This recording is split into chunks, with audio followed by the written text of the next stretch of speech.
Hello guys, welcome. So today we're going to be making some Bakewell tart.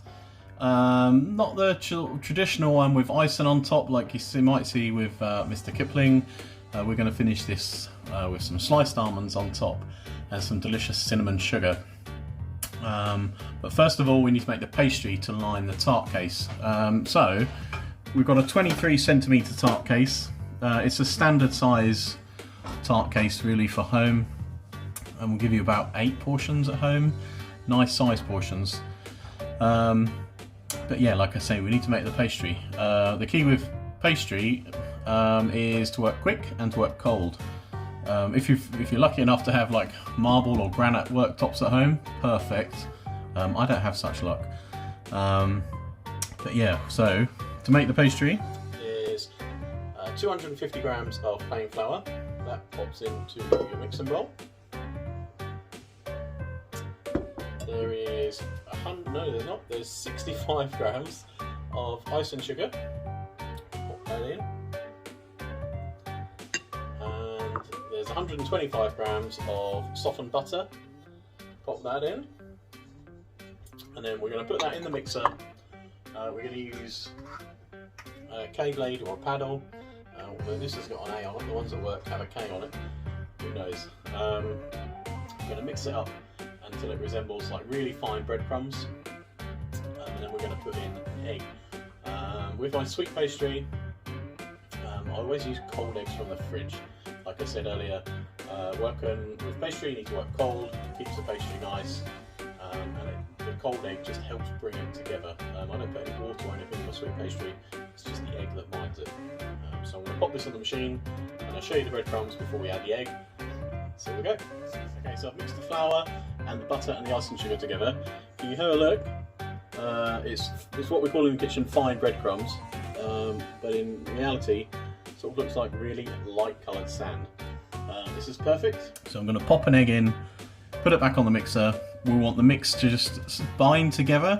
If you find that when you're mixing it with the blade or the paddle in there, it might just be lots of tiny little bits of pastry. If that's the case, then stop, take it out, and just form it together as a dough with your hands. Like I say, you don't want to overwork the pastry. If you leave it in the mixer, it's just going to keep going around and around and around, and your pastry won't be very good. So yeah, if it looks like it's not coming together, if you stop it, get your hands in the bowl, squeeze it all together, it will come together. So I'm going to pop this back on the machine with an egg in it. So you can see it's not quite formed together properly.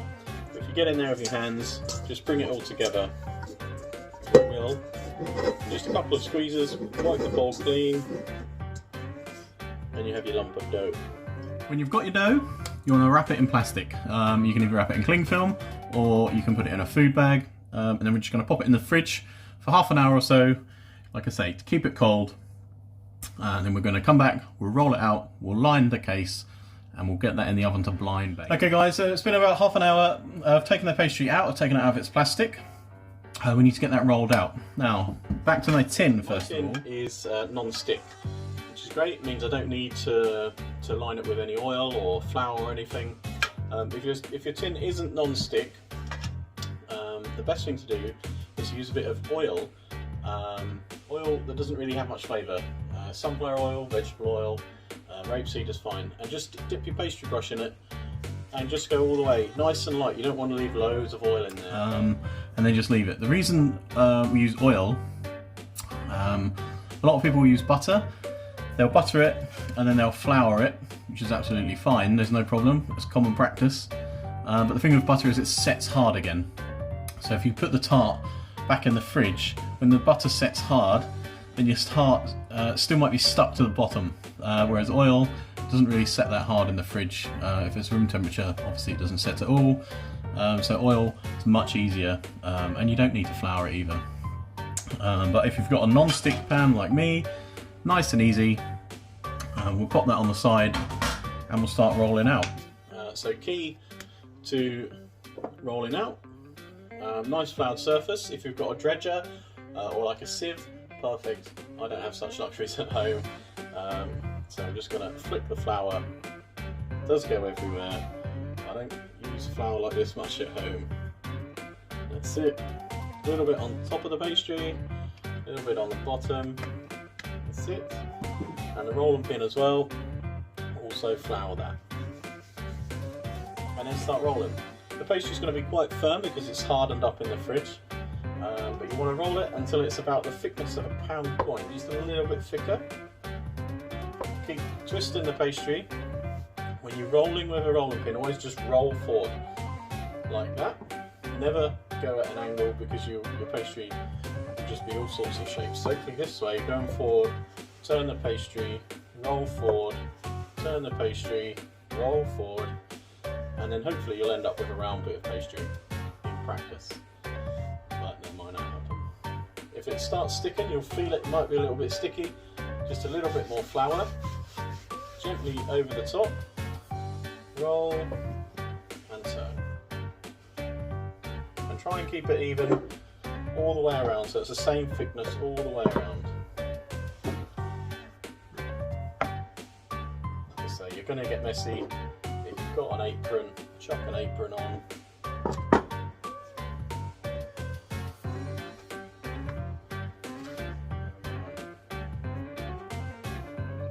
You should have then a lovely piece of pastry. To check the size, to see if it's going to fit over your case, if you just take the case and sit it in the middle of the pastry, if it looks like the pastry will fit and you can turn all the sides up and it fits no problem, don't roll it anymore. That's perfect. So next up is to get this onto that. The easiest way I find is to roll it up on your rolling pin. So just roll it all up, bring the tin, and then just unroll it over the top of the tin. Perfect. Now you can see here, maybe, I've got a couple, like a small crack in the pastry. Don't worry about that, we will repair that. But for now, you just want to very gently, because you don't want to make any more cracks, push the pastry into the corners of the tin.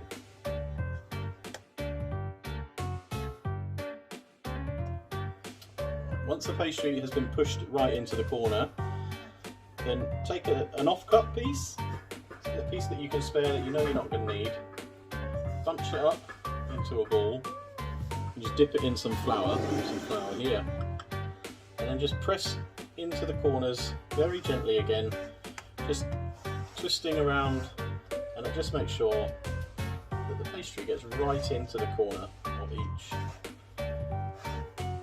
piece of the pie.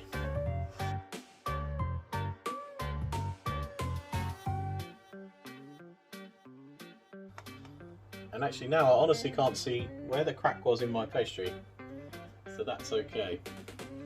Next, you're just going to need a knife to trim off the excess pastry. So just run that round the outside of the tart. The excess pastry, you can probably roll it out one more time to make something else, some smaller cases. You can probably form it back into a dough and put it in the freezer, it will be absolutely fine. But like I say, don't roll it out more than once again, because if you overwork your pastry, it's not nice. But the tart now, so now we need to blind bake it. Now some people, they like to put a sheet of parchment paper on and fill it with some like dried beans or lentils or something. And that, all it does is it keeps the base of the tin flat, so the pastry doesn't like puff up.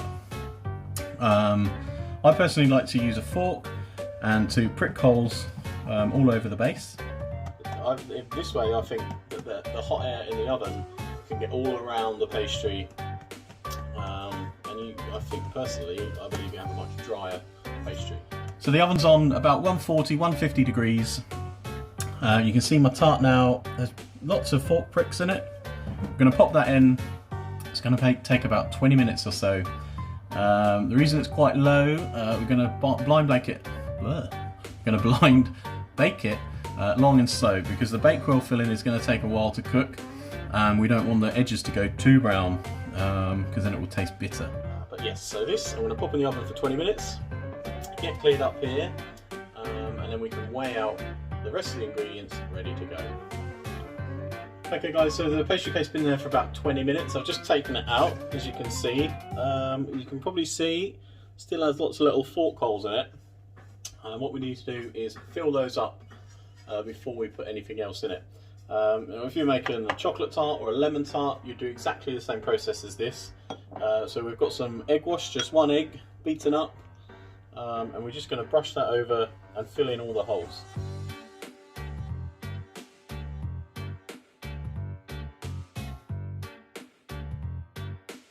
Going to pop it back in the oven for about 2 minutes, and that's just long enough to cook the egg out. We'll seal up all the holes. The reason we do this is if we was making something like a lemon tart, which is a really sort of loose, sort of custard style mix, if we put that in, it would come through the holes before the mix had a chance to cook, and then you'd end up with a very drizzly mess in the oven. Yeah, it's not going to be so bad with this, but we'll pop it back in the oven, seal up all the holes, and we'll come back. Okay, so the pastry case is out of the oven. The egg has sealed up all the holes. Perfect. Next, we're going to move on to frangipan. Don't let it scare you. It's just basically like a sponge recipe, but instead of flour, we're going to use ground almonds. Very easy. Basic recipe that we'd follow for a sponge. So we're going to take 4 ounces of butter, softened butter. Pop that into your bowl. There's about 125 grams. Crikey. Next, 4 ounces, again 125 grams of caster sugar. Pop that in. I'm going to get that on the mixer. This time I'm going to use a whisk, as you can see here. If you've got an electric canned mixer, you can use that, no problem. But yeah, whisk up the butter and the sugar until it becomes light and fluffy and pale in colour, and then it's time to add the egg. Okay, so this has been in the mixer for about 2-3 minutes. As you can see, nice and light in colour, nice and fluffy. So next we're going to add to this 2 eggs. We're going to whisk them in one at a time, really hard so they get mixed up well.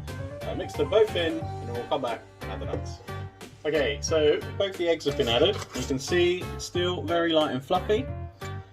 Next up, we're going to add the nuts. So we've got ground almonds, 125 grams of ground almonds as well. Pop those in. And also, I'm just going to pop in 2 sort of dessert spoons of plain flour. This is just to help bind it, because the nuts, they're quite oily, and it will look like your mixer's split almost.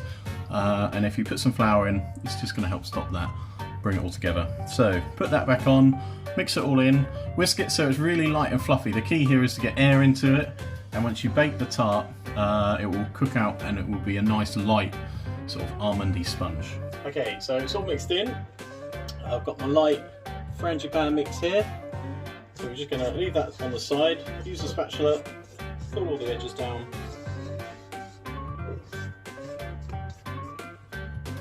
Beautiful. Next, the tart. Now we're going to put a layer of jam on the bottom. I've got some raspberry jam here. Pop that open with a teaspoon. A couple of good dollops. Just spread that all over the base.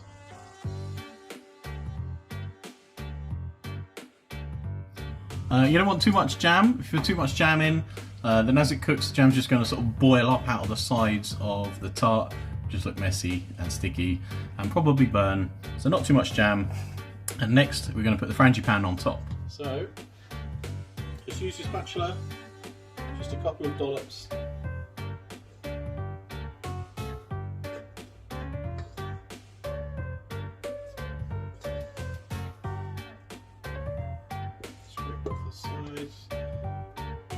And just sort of push it towards the outside lightly. If you press too hard, you're going to push all the jam as well. So just press nice and light until everything is covered.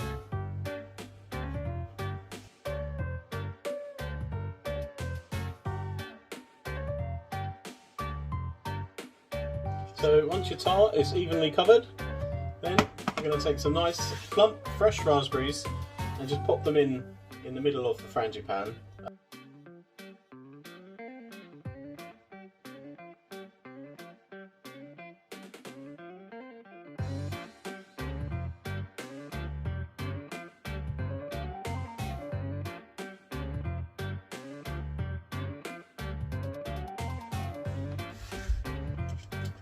Once you've got your raspberries in, next some sliced almonds, just to sprinkle over the top. Try and get in all the gaps. You don't have to completely cover it. It just gives the tart a nice finish. You're going to turn the oven up to about 160, 165. Pop that in. It's probably going to take about 25-30 minutes. So we'll come back when it's done. Okay, so the tart's been in about 30, nearly 35 minutes.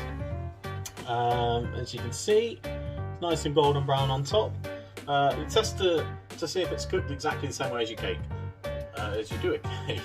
Pop a knife in. If the knife comes out clean, it's done. If there's anything left on the knife, just pop it back in for a couple of minutes. So yeah, this is just piping hot still. In here, I've got 1 teaspoon of sugar, caster sugar, and 1/4 of a teaspoon of cinnamon. I've mixed that all up, and now I'm just going to sprinkle this over the top. And it will just finish it nicely. Not going to use all of it.